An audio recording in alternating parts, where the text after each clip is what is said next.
I'm Shannon. And I'm Holly. And this is a Girls Gone Curious podcast, where we talk about things that make us curious. So grab your favorite drink, sit back and relax, because your show is loading.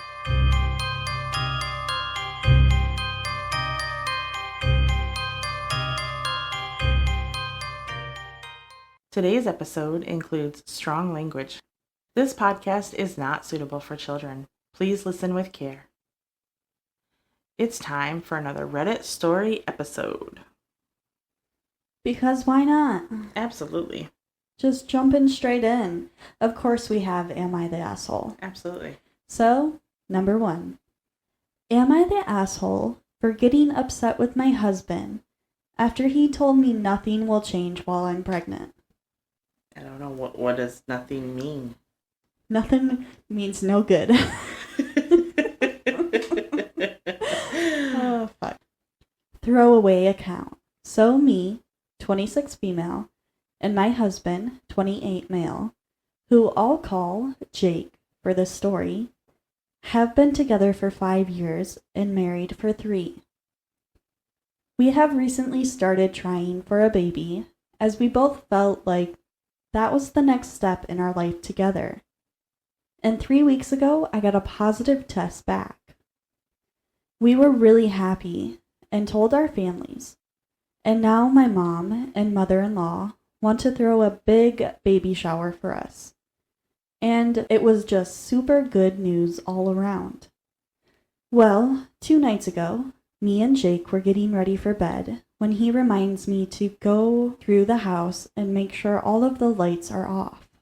Now he can be a little lazy at times, and it has become a nightly routine for me to make sure all the lights are off that he leaves on before we go to bed. I wasn't feeling very well and asked if he could do it since he wasn't doing anything and was literally standing at the door. Then he tells me, "No, this is what is expected of you every night." Tell me his real name, honey. Fuck Jake. I was a little hurt, but I didn't want to fight with him, so I just went and did it. When I came back, Jake goes on this very long and unprovoked rant saying things like, "Just because you are pregnant does not mean anything will change. And you are still expected to cook, clean, and do all of the chores every day, because how can you be expected to be a mother if you can't handle a little work?" Oh my god. I'm literally gonna implode. He wasn't yelling or anything. He was just talking quietly, like I was 2 inches tall. I was shocked because I had never heard him say anything like this. The rant went on for about 30 minutes before I interjected and asked, "Well, what do you plan on doing to help me with all of this?" Then he got extremely defensive, saying he works his ass off at his job to provide for me and what is going to be our future children. For context, I don't work at the moment. My job was not paying enough to justify me going, so I am a full-time college student. He ended by saying that it doesn't matter how I feel physically or mentally. It is a mother's job to push through. And if he helped and babied me, I wouldn't be a good mother. I got extremely upset and started yelling, and I said that I wish I would have known this is how you felt before I got pregnant with your baby. Abso-freaking-lutely. There was a moment of silence before he started crying, and he left for the night to stay at his mother's house. He hasn't been back yet, and my mother-in-law and sister-in-law have called me berating me and saying I broke Jake's heart with what I said. Oh, boo fucking who. And I need to apologize immediately. And until I do, he isn't coming home. I don't know how to feel. So am I the asshole for yelling at my husband after he said he isn't helping me with anything during the pregnancy because it's a mother's job to deal with it? No. We do have an edit. First, I want to thank you all for your responses. I'm sorry I haven't really responded to anyone specifically, but I really do appreciate you guys. A few of you asked if I told my mother-in-law and sister-in-law what he said, which I did. They basically said I was being sensitive, and all he meant was pregnancy is an excuse to be lazy. He meant no harm. You're literally not being lazy. You're literally growing a human inside of your body. I am getting some things together, and I'm going to be headed to my mom and dad's house. My mom is furious with him and doesn't want me to apologize to him or talking to him without the situation either being recorded or having a witness. Regardless, I am okay and will be okay. I do appreciate all of you, though. You have opened my eyes to many things I may have been ignored or looking past over the years.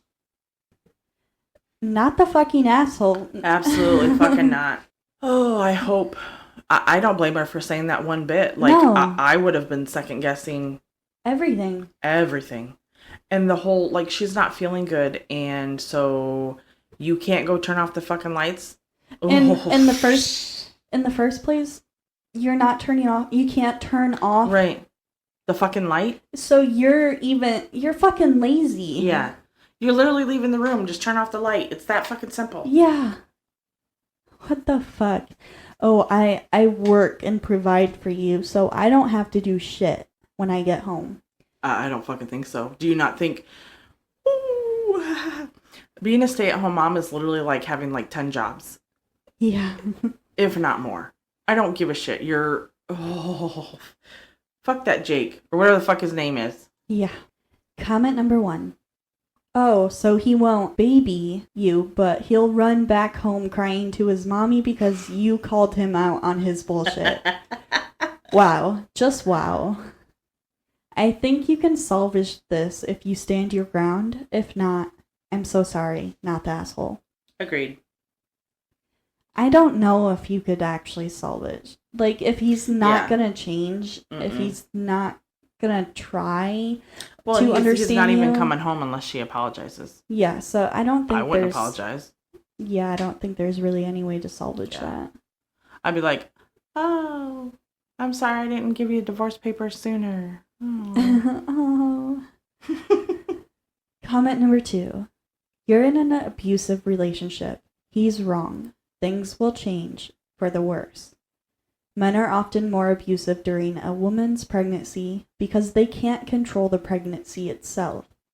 Not the asshole, but you need to run. Yeah, I think it's a great thing that she went to her parents' house. Yeah. And I hope she does whatever she needs to do. Yeah, I hope everything works out in her favor. Yeah, absolutely. Alrighty. Moving on to the second, am I the asshole? Am I the asshole for telling the truth in the wedding toast? Ooh. We'll find out. I'm a 30-year-old male, and my best friend got married last week. I just bought a house, and my wife is expecting our son in November. So I let him know I was limited in what I could contribute financially, but did tell him I would try my best. So I went to the bachelor party in Maine. I rented the tux and paid for mine and my wife's dinner at the rehearsal dinner. I also had a gift of $300 that I was going to give them, but we will get to why I didn't give it to them. His now wife, then fiance, texted me multiple times a day with updates. Fine. I didn't always respond, and it got to the point where if I didn't respond at least once a day, I'd get a call from my buddy. I have a full-time job and am redoing some rooms in my house, so I'm busy. She texted me for the following reasons. My wife was not allowed to talk about her pregnancy at all. She didn't want anyone to focus on that more than her, the bride. What the fuck? She was not going to order special food for my wife. No one asked her to. My wife was fine with whatever she was going to be served. I was not helping the groom enough. He had to help her with favors, seating charts, and programs, so I had to help him with those things according to her. She also said to get ready to help with thank you notes after the wedding. That's the bride and the groom's job to do thank you notes. She said if I was a true best man, I would offer to pay for the bar bill. What? I don't even know what that means. She had to read and approve my speech before the rehearsal dinner and wanted to be included as much as my buddy. She told me to make up things if I had to. I was also not allowed to include anyone but the two of them, and no inside jokes or stories about my buddy that didn't include her. This is so weird. Her last text said to tell my wife to keep it together and not make a pregnancy scene during the wedding. Also, she wanted her to choose a dress that downplayed her pregnancy as much as possible. What the fuck is happening? I'm so confused. Like, is this real? What if her fucking water breaks? Like, oops, I spilled my clear wine. Well, I guess wine is clear. I spilled my wine. I spilled my apple juice. Well, she wouldn't be drinking. She'd be. Yeah. I hope she wouldn't be drinking wine. Drinking apple juice, whatever, water. Oh no, I spilled it. What the fuck? And depending on how far along, I don't think it's possible to hide a pregnancy. I'd be like, show that belly off, mama. I was just so aggravated. I spoke to my friend to see if he could reason with her. He told me to just play ball on this one. It's her day and to cut him a break because he'd be dealing with her nonsense for the rest of his life. Oh.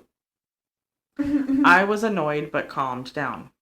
The day of, all the bride and my buddy do is scold me, berate me, and bark orders. I head down to the bar for a drink. The bride's mother is there and warns me not to get drunk because I've ruined her daughter's day enough. Final straw.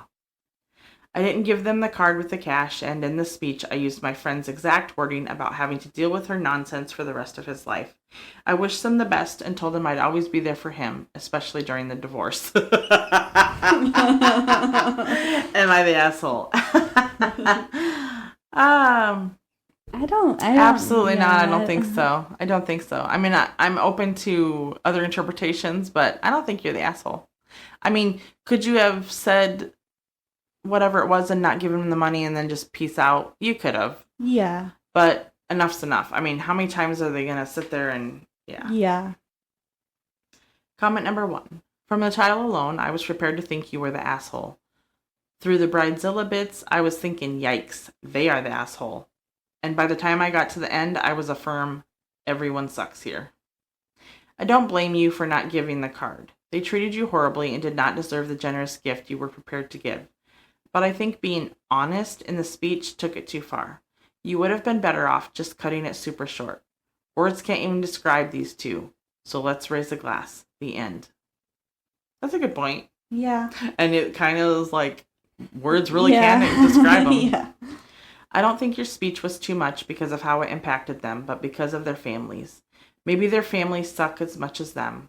They had to get their ridiculous entitlement somewhere. But I'd be horrified to witness a best man speech like you described if I was a guest at the wedding. That's true. Yeah. I kind of see all of that, yeah. Like, I get why you did it, but, like, did you have to do it? No, not necessarily. No. I chuckled. Yeah. Comment number 2. I'm so torn between everyone sucks here and not the asshole. Like, did you need to say what you did? No. Did they need to treat you like garbage? Super no. But the more I think on it, the more I'll say not the asshole. You probably could have had more tact and just walk away, but they never gave you a reason to just walk away. Yeah, I don't really think he's the asshole. I don't think so either. I mean, I agree with the comments that he could have just did like a couple simple words and been done. They would have been pissed off, but at least it wouldn't have affected like the other family and stuff. At least like maybe not have said, "I'll be here when the divorce happens." Yeah, that's. And I'm curious to see if they would even stay friends after that, because you could possibly just ruin your whole friendship by saying that. Right. Yeah. Good point. Moving on, I have a Today I Fucked Up. And I believe we have 2 of these, so this one's the first. Nice. Today I fucked up by watching my neighbors fight while I was eating popcorn. Well, the show was on. Yeah. So I'm a bit of a soccer fan, and today 2 big local teams had a game. So naturally, I was watching the match in my living room. Little did I know there was another match going on at my neighbor's house. About 10 minutes into my game, I started hearing screams coming from the house across the street. Between the game and the distance between us, I really couldn't distinguish any words. So I just raised the volume of my TV and kept watching. During halftime, I got a bit hungry and decided to make myself some popcorn. For those of you who don't watch sports, halftimes tend to be a bit long and is just a bunch of commercials. So I lower the volume of my TV as I microwave some popcorn. By this point, my neighbors have been fighting for about 30 minutes. And just as I take the popcorn out of the microwave, I hear some doors slamming. Curiosity got the better of me, so I went to my balcony to see what was the scoop of the fight, in case I had to call the cops of something. Now I have 2 dogs, so I didn't want to leave my popcorn bag unattended on the couch, so I brought it with me.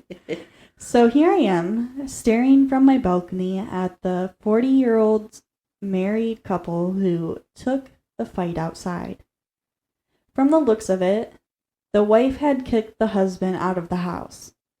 By now I could tell what the fight was about. Nothing too dramatic as to add spice to the story, or so I thought. Suddenly she slapped him hard on the face, which made him turn as I gasped dramatically, which made them both look up to my balcony. Now I try to see this from their perspective. They've been fighting for over 30 minutes, yelling and slamming doors, and just as they took their fight outside, they see their gay, gossip, loving neighbor with a big bag of popcorn looking from their balcony. This got them furious.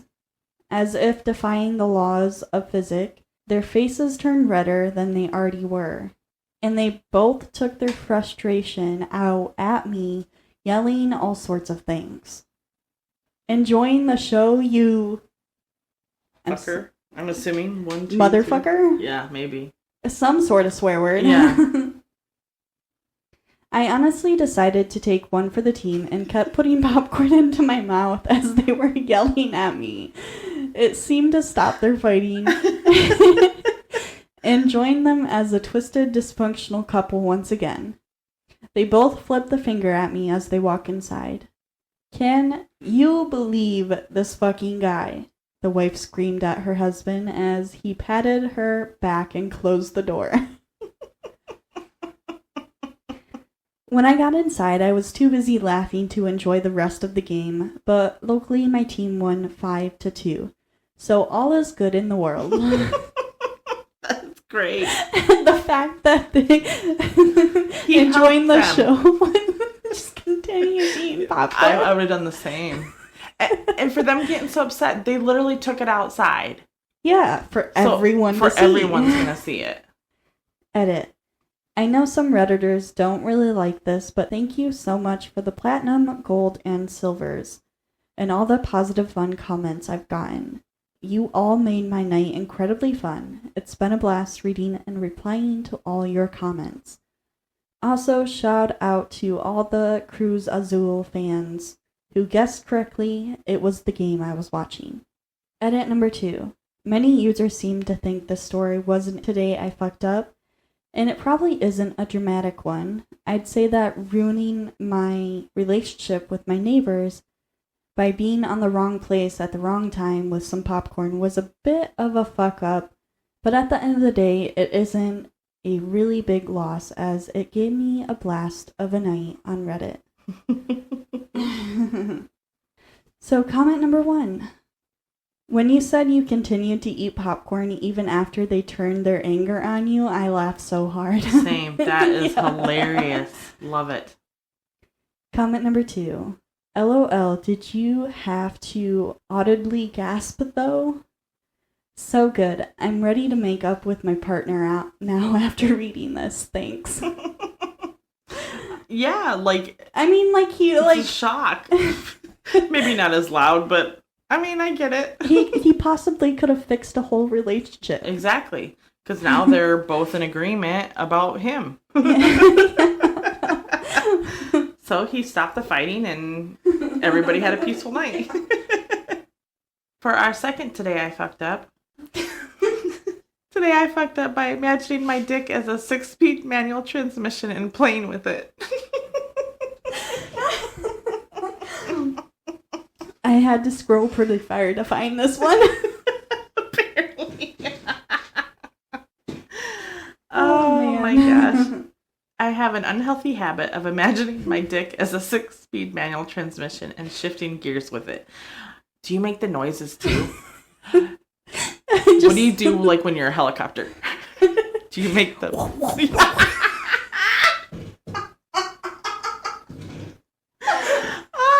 god. Oh, fuck.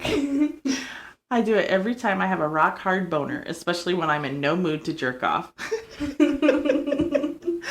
Last week I was at my parents' house for dinner. So after I was done with my dinner, I was horny, so I decided to head back to my old room and have a little sausage massage session. Oh, fuck. Oh my gosh. I put on some ebony porn and started to slowly play with myself. Halfway through, I lost interest, but I had a rock solid boner, so I decided to shift gears with it. I put on some manual transmission car racing videos on my TV and shifted gears with my dick whenever the guys in the video shifted the gears. I was trying to match the timing and it was fun.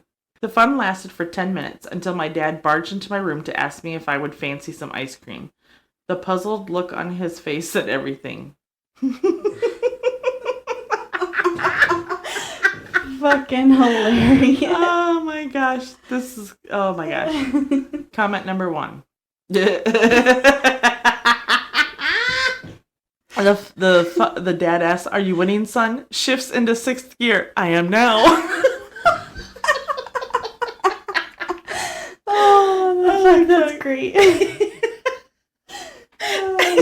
Comment number 2.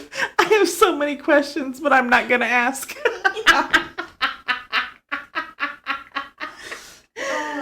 Yeah, same piece. Another one of the comments was like, what type of ice cream did you have? Rocky Road. OP responded and said he had chocolate. And then another person commented saying, I should have expected that with the ebony porn. Gosh, that's freaking hilarious. The fact that he put it on the TV. Right. That's crazy. That's hilarious. And that you were doing it at, like, your parents'. Yeah, at your parents' house. I mean, was it in his bedroom? Yeah, I think it was in his bedroom. But, like... That's funny as hell. Okay, moving on. We have wedding drama. I don't want to outshine you on your wedding day. This happened a few years ago, but recently a friend and I were talking and laughing about this strange, annoying exchange I had with a former friend. It wasn't really a major drama, and I'm not really venting, but I just wanted to share this oddball moment, especially now that it is all fresh in my memory again. When planning my wedding, I had a semi-dress code, which was only that nobody wear a specific color. It was what I was wearing. And they could either dress according to the theme of the wedding, it was Halloween, or simply wear all black. I didn't care if they wore a black ball gown or black jeans. It was their choice. And I just wanted them to be comfy and have fun. So, former friend, let's call her Vile, sent me a message one day, asking me if she could send me a picture of the dress she wanted to wear. She wanted to make sure it would be appropriate, as it was a vintage number, and she didn't want to upstage me and outshine me at my wedding. Facepalm.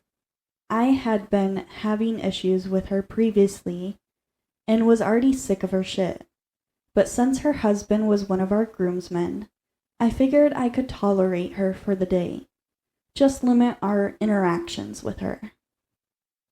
So before even seeing a picture of this allegedly amazing dress she wanted to wear, I told her, "Don't worry, Vile. I am certain you won't upstage me, but I would love to see this dress." Cocky of me, I know, but frack it and frack her. So I eagerly awaited the picture of what I was envisioning to be some otherworldly, amazing vintage number. She sends it. I damn near fell out of my chair laughing. I thought she was joking. It was faded, black, baggy-looking, belted 70s dress. It looks like someone took a Matrix meet bag lady knockoff out of the trash, poured some dust on it, washed it in pee, and voila. I was both amused and confused. Amused because this was the amazing dress that was supposed to knock my socks off. Well, I guess it did, but for all the wrong reasons. And confused because what the Sam hell did she think I was going to wear on my own wedding? A burlap sack? She is also very self-absorbed, self-centered, and thinks because she is super skinny that she is a great beauty. So I suppose she felt that no matter what she wore, she was going to upstage or outshine me. I am almost 6 feet tall and super curvy, hourglass figure.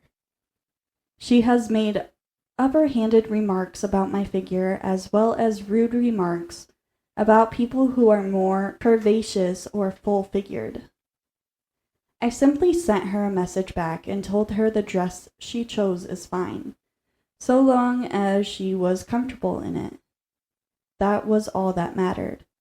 She didn't say much after that. She ended up not attending our wedding, and honestly, we're all glad she didn't.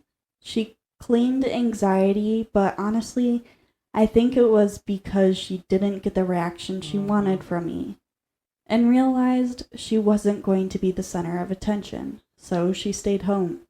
A few months later, I stopped all contact with her, not because of this particular event, but several other things that had building up prior to our wedding, drinking, drug use, etc. We later found out she was emotionally abusive to her husband, as well as physically abusive if drinking. The final nail in the coffin was her disrespecting my home and getting pissed when I called out on it. I wish to all that this holy and unholy I still had the picture of that monstrosity she planned on upstaging me with. And if I ever do find it, I shall definitely share it here for your viewing pleasure. But that is my wedding drama. I wish she would have found that picture. That would be great. All I'm picturing is I can't remember the book. I want to say it's like a children's book where it's like Miss Mary black with Miss Mary Mac, all dressed in black, black. That's the one. With silver buttons, all down her back. That's what popped into my head, and I couldn't get it out. Comment number 1. I love that she didn't get the reaction that she thought she'd get from you. A guest at our wedding was a month away from giving birth. I didn't give it any thought the day of our wedding, but I often wonder if she was trying to upstage me. It's something I could see her doing back then. Remember, she was 8 months pregnant. She wore a very, very short, lacy black dress, and a lot of people were turning their heads, not in a good way. Comment number 2. I had a best friend from elementary to high school who once said, "I'm glad none of my friends are hot because there's no competition." I stopped talking to her then and there because what? She recently got a hold of me, through my mom, and asked if she'd been invited to my wedding. Absolutely not. Good for you.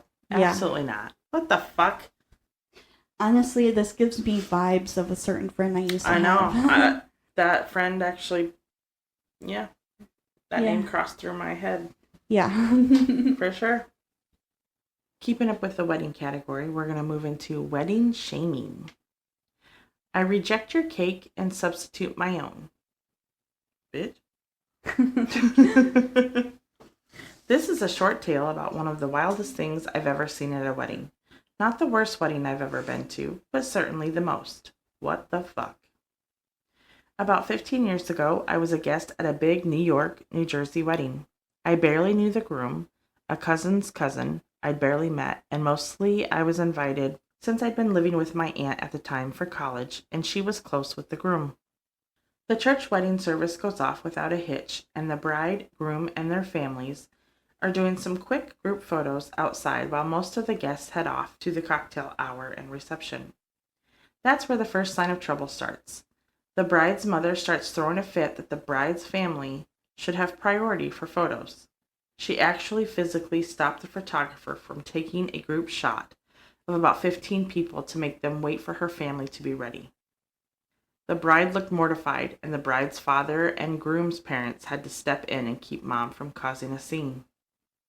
Somebody let it slip that the bride and groom had paid for the whole wedding themselves, and the bride's mom was furious that she had been cut out of planning after she had repeatedly tried to change things behind the bride's back. Hold on a minute. Is this from the previous Reddit where the mom was trying to pay for everything? Oh. That's what... Oh. And they invited her to the wedding. Oh. Because, like, the mom said, yeah. Here, take this $25,000 check.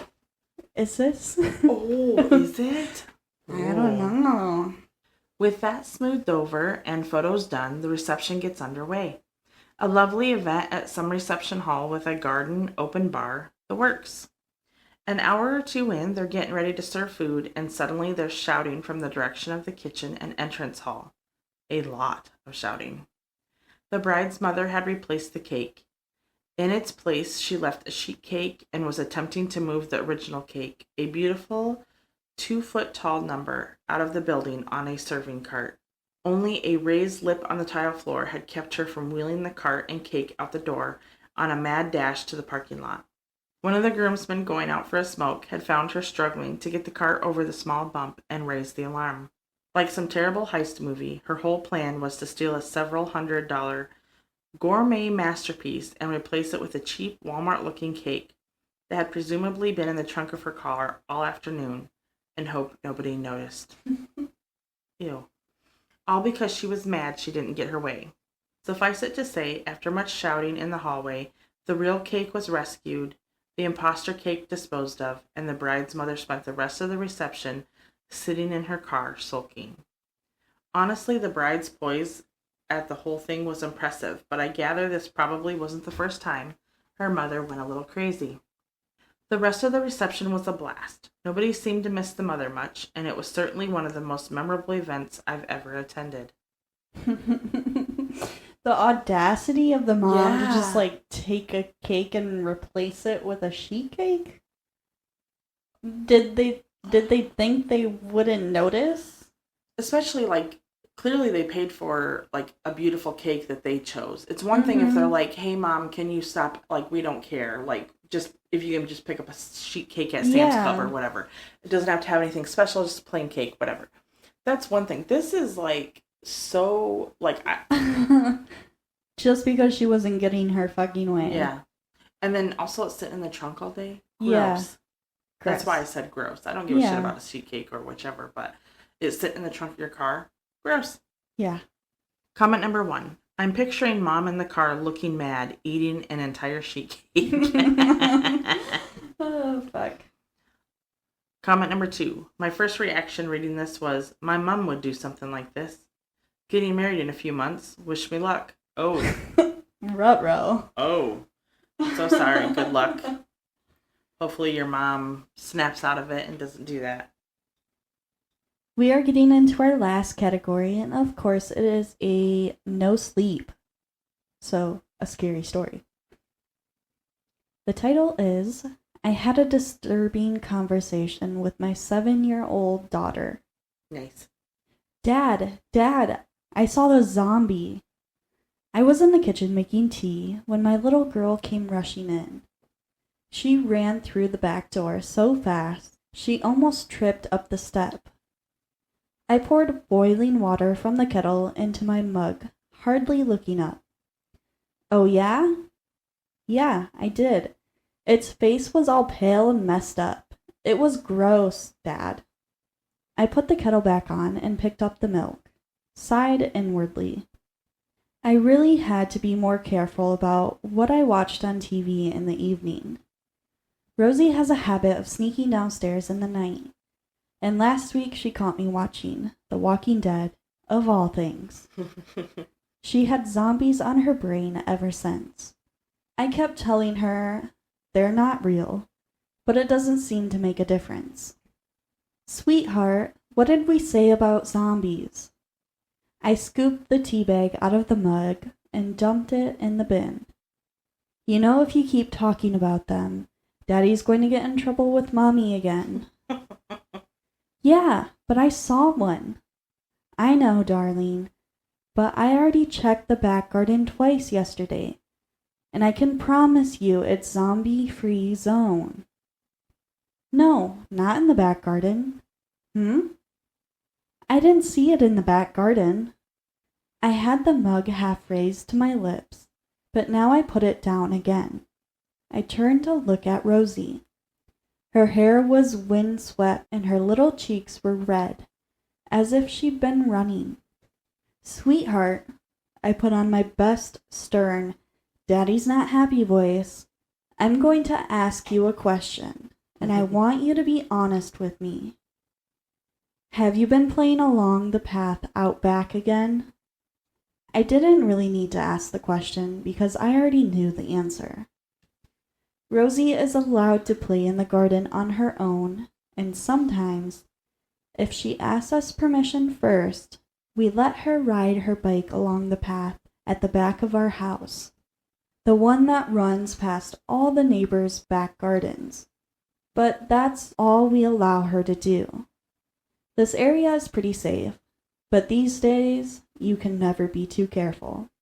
There was a burglary a couple of roads over a few months back, and last year someone was mugged on the high street. Several years ago, a few towns over, a little boy even went missing. That was quite a long way away from here, of course. But it made national news for a few days until the search fizzled out, and it made a lot of parents more cautious. Rosie's getting older now, and she's an adventurous girl. But still, you have to have boundaries. And on a few occasions lately, Rosie's been crossing those boundaries. Riding her bike further than she should. Not coming in straight away when we call her. Sneaking out the back gate when she's only meant to be playing in the garden. As I watched Rosie now, I noticed her face growing redder. She looked away from me, down at the kitchen floor, and scuffed her feet. Dad, I only went a little way down, she said. I promise. I was just chatting to Mr. Henderson, because I saw him in his back garden. I said hello and made him jump. I sighed. So there it was. Mr. Henderson was Rosie's zombie. Yesterday it was the postman. And the day before that, it was a different neighbor. So I took a sip of tea and shook my head. Mr. Henderson was, in fairness, a better candidate than the others. The guy lives on his own, and he looks about 100 years old. Moles all over his skin, face like a deflated balloon. Whenever we'd chat over the garden fence before, though, he'd always seem nice enough. Just a bit lonely. I couldn't have Rosie going around calling him a zombie. Listen to me, sweetheart. I know you didn't go far or anything, but I don't want you— I came right back after too, Dad, Rosie interrupted. She was staring up at me now, blue eyes large and pleading. I promise. And I even said no when Mr. Henderson offered me an ice cream, because I know you don't like me taking stuff from strangers. I opened my mouth to respond, then paused. He offered you ice cream? Yeah, but I said no. Mr. Henderson really wanted me to come in and have one, but I told him I had to get home. And then I came straight back here to tell you I'd seen a zombie and Rosie was blabbing now, her voice whirring like a motor.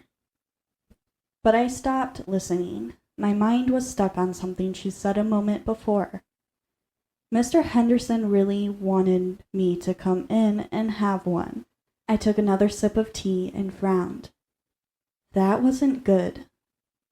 I didn't mind the neighbors chatting to my little girl, but I didn't like the thought of them inviting her in. Not without us there. Not even if there were just kind, lonely old men. I made up my mind to go round and visit Mr. Henderson later, and tell him that myself, kindly, of course, but firmly. In the end, though, I didn't get a chance, because a few moments after I'd had the thought, Rosie said something else. Something that pushed everything else from my mind, and ended any idea I might have had about going over to Mr. Henderson's house. She'd said something that made me feel cold. Daddy, please don't stop me playing in the garden. I promise I won't sneak out again. I don't want the zombie to get me. Rosie, I'm not going to stop you playing in the garden, but you have to make a couple of promises, too. First, promise me you'll stop going around calling people zombies. Mr. Henderson may be old, but he's not one of the living dead. Rosie frowned. I didn't. What do you mean you didn't? You just ran in here a moment ago calling him one. No, I didn't. Mr. Henderson's not a zombie. I saw the zombie in his house, but it wasn't him. I frowned. I had the mug raised to my lips to take another sip of tea, but now I put it down again. What do you mean, sweetheart? You saw someone else in his house? Yeah, the zombie, Dad. I could see it pressed against his little basement window while I was talking to him. Cold fingers ran up my spine. What? Yeah, it was really scary. Its face was all bashed up and bloody, and its mouth was open, like it was screaming at me. Do you know what confused me the most, Dad? I tried to keep my voice steady. What? Well, I didn't realize kids could be zombies, too. I thought it was only grown-ups. But I guess I must have been wrong, 'cause the one in Mr. Henderson's basement looked just like a little boy. The end. And do you remember? That's not where I thought that was going. You remember in the beginning where a little boy went missing? Yeah, a little boy went missing and he's being held in the basement. The end. The end. Does he save him? Does he go save him? I don't know. What's left of him? Oh, I don't know. That was interesting. I was not expecting it to. I didn't think it was the I was old gonna, dude, but yeah. I was not expecting that. Yeah. There's something surprising. Yeah. But the dad dropped his teacup. Yeah, I would. Fucking. Ugh, fuck that.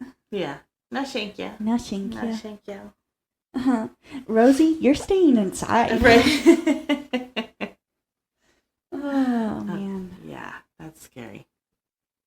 It makes me think that this is written by someone from, like, England. Because of the tea and the garden. Mm-hmm. Maybe not.